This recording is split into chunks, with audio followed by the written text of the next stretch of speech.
नमस्कार। देश की बात में आप सभी का स्वागत है, अभिनंदन है। देश के सबसे बड़े सूबे में दो सबसे बड़े सियासी चेहरे आपस में इतना तीखे अंदाज में क्यों टकरा रहे हैं, ये बड़ा प्रश्न है और सबके जहन में तैर रहा है। बाकी आप देश के अन्य राज्यों को जरा अपने स्मृति पटल पर लाकर देखिए, क्या वहां जो दो सबसे बड़े राजनीतिक चेहरे हैं, क्या वो आपस में इतना ऐसे टकरा रहे हैं? मेरे ख्याल से अगर कोई एक उदाहरण मिलेगा वो तो बंगाल मिल सकता है, जहां ममता बनर्जी और शुभेंदु अधिकारी टकरा रहे हैं। वो भी एक कोलकाता का तात्कालिक घटनाक्रम है, एक डॉक्टर के साथ दुष्कर्म वाला, उस कारण। अन्यथा पूरे देश में इतना तीखा टकराव नहीं कि जिसमें आप मान लीजिए कि अंताक्षरी चल रही है एक दूसरे पर तंज की। इसके पीछे वजह क्या हो सकती है, यह समझने की जरूरत है। मैं बात कर रहा हूं समाजवादी पार्टी के अध्यक्ष और राज्य के पूर्व मुख्यमंत्री अखिलेश यादव की, और भारतीय जनता पार्टी के बड़े चेहरे और राज्य के मुख्यमंत्री योगी आदित्यनाथ। इतनी तीखी लड़ाई, इतना तीखा जुबानी जंग,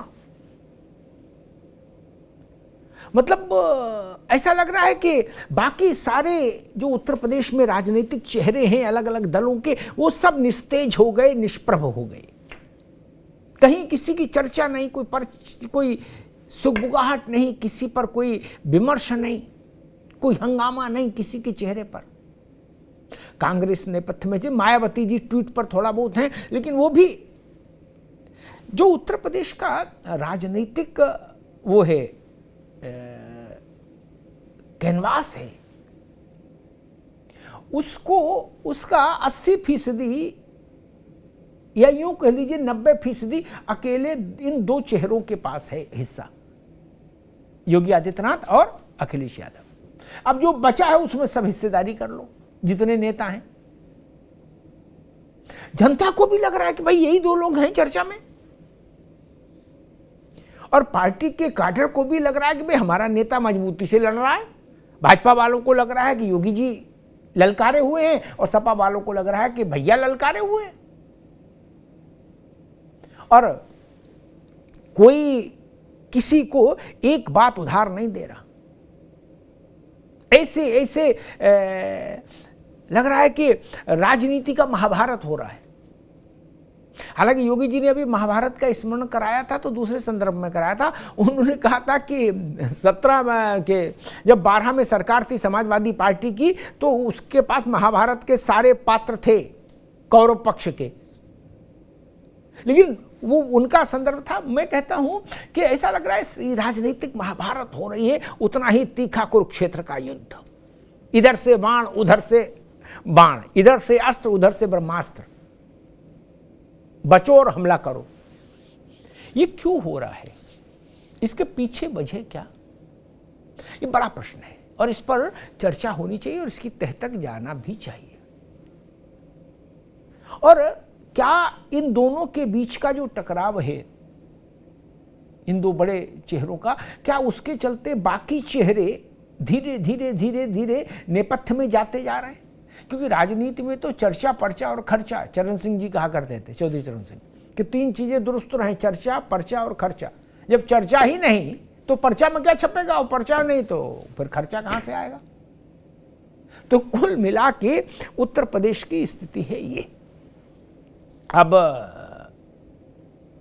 अखिलेश जी भाजपा को एक पार्टी के तौर पर भाजपा पर हमलावर होते हो बहुत नहीं, उनका व्यक्तिगत हमला होता है योगी आदित्यनाथ पर। आप उनके 100 बयान उठाकर देखेंगे तो उसमें 90 में योगी आदित्यनाथ पर वो हमला कर रहे होंगे, 10 में कुछ और बात कह रहे होंगे।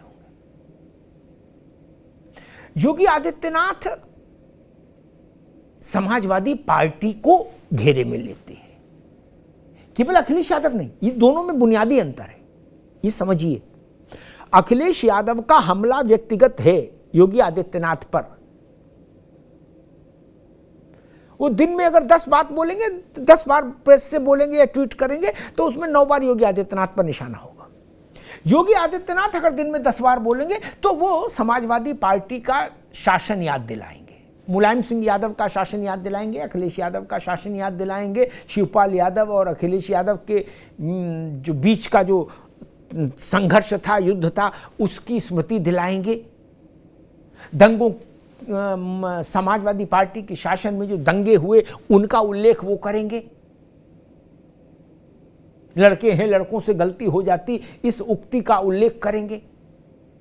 डीएनए का उल्लेख करेंगे समाजवादी पार्टी के, और समाजवादी पार्टी का एक नया ब्रांड बना देंगे, वो लेके आएंगे योगी जी। वो कहेंगे अब समाजवादी पार्टी का नया ब्रांड है नवाब ब्रांड समाजवादी पार्टी। अभी नवाब कौन है? ये नवाब कन्नौज का एक दौर में समाजवादी पार्टी का सबसे बड़ा और प्रभावशाली चेहरा था। डिम्पल जी का प्रतिनिधि था जब डिम्पल जी वहां से सांसद थी, और उसको इलाके के लोग डिप्टी चीफ मिनिस्टर कहते थे नवाब को। वो नवाब एक बच्ची के साथ बलात्कार में फंस गए, जेल गया, और उसका और बच्ची का डीएनए भी मैच कर गया। अखिलेश जी ने मांग की थी कि डीएनए मैच कराओ, पहले डीएनए कराओ, आरोप मत लगाओ। जब डीएनए मैच हो गया तो सपा ने कहा छोड़ो, जाने दो, और नवाब को अपने हाल पे छोड़ दो, उधर मत देखो।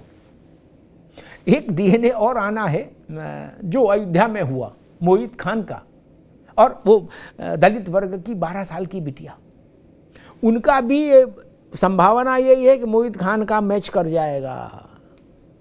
तो योगी आदित्यनाथ डीएनए की याद दिलाते हैं, और अखिलेश यादव वो डीएनए पार्टी का कहेंगे, व्यक्ति का नहीं, ये अंतर है। लेकिन अखिलेश यादव व्यक्तिगत हमला करेंगे। वो कहेंगे डीएनए की वैज्ञानिक फुल फॉर्म ये है, क्या जानते हैं वो? और अगर जानते हैं तो क्या बोल सकते हैं?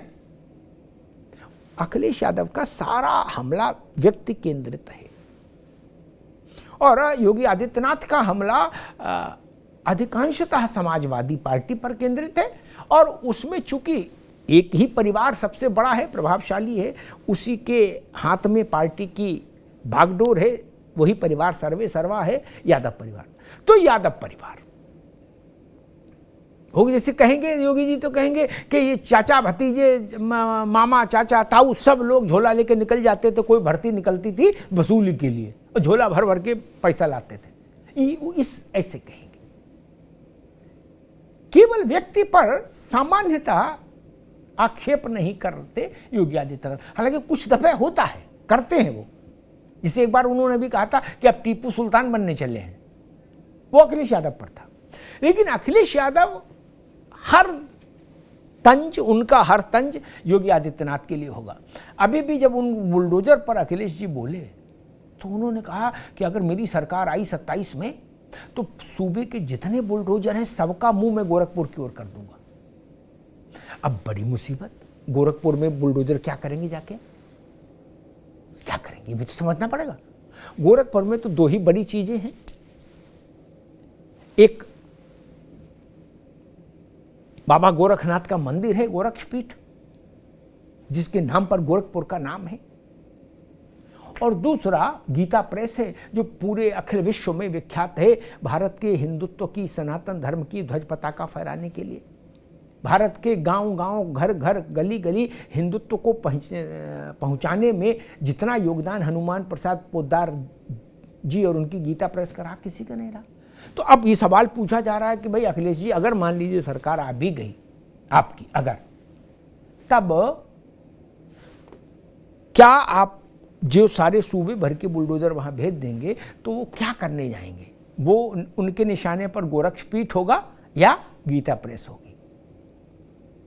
स्टेशन पे तो बुलडोजर चलता नहीं, न बस अड्डे पे, क्या करने जाएंगे, ये प्रश्न है। और एक कभी हाल में एक बड़ी लूट हुई थी एक ज्वेलर के यहाँ सुल्तानपुर में।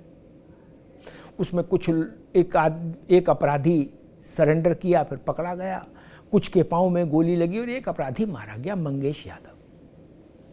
तो अखिलेश जी ने फिर मुख्यमंत्री को निशाने पर लिया और कहा जात देखकर गोली मारी जा रही है, और जो अपराधी उनकी जात के हैं, मतलब मुख्यमंत्री, उनको दिखावटी गोली टांग में मारी जा रही है। यहां भी वो मुख्यमंत्री को ले आए। अब जात देखकर गोली मारी जा रही है, अब बल तो यही चीज विचित्र।